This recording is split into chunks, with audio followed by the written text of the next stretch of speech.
আপনাদের সাথে বিয়েবাড়ির ব্লগ তো শেয়ার করেছি, বাট বিয়েবাড়িতে খাওয়া দাওয়ার ব্লগ শেয়ার না করলে হয় বলুন তো?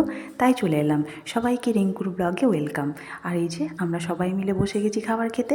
একটা টেবিলে 4 জনই ধরেছে আর কি। ছেলে তো আমার সাথেই বসবে, তাই হাজব্যান্ড আর জায়গা পায়নি, ও ওখানে আরেক বান্ধবীর সাথে বসেছে। তার আগে চলুন আপনাদেরকে একটু বিয়ের প্যান্ডেলটা দেখিয়ে দিই, কী সুন্দর করেছে না পেপরটা। আর এগুলোই দেখছি সব জায়গায় এখন করছে, এখন নতুন উঠেছে, খুবই ভালো লাগছে দেখতে। আপনাদের কেমন লাগলো জানাবেন। আর খাবার দেওয়া শুরু হয়ে গেছে। তার আগে এই দেখুন কার্ডটা দেখুন, মানে মেনু কার্ডটা আর কি, কী সুন্দর ওদের দুজনকার ফটো দিয়ে করেছে, খুব সুন্দর লাগছে দেখতে।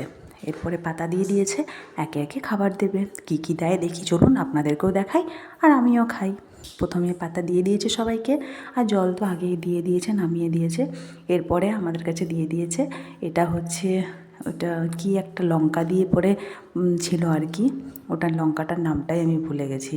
যাই হোক, ওইটা একটা পকোড়া ছিল। তারপরে হচ্ছে নান দিয়েছে, আর এখানে হচ্ছে ফুলকপি দিয়ে পনির দিয়ে তরকারি করেছিল, খুবই সুন্দর লাগছিল খেতে। ওটা দিয়ে দেখতে লোভনীয় লাগছে একদম।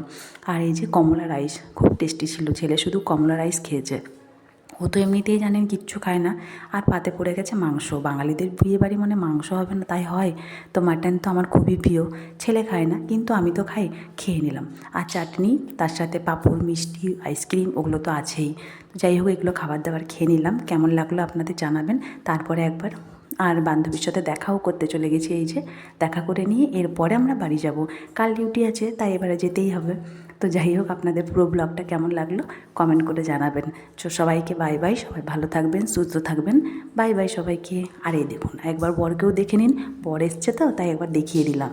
তো এরপরে আমরা যাই। বাই বাই সবাইকে, পরে আবার দেখা হবে নতুন একটি ব্লগ নিয়ে। সবাইকে বাই বাই।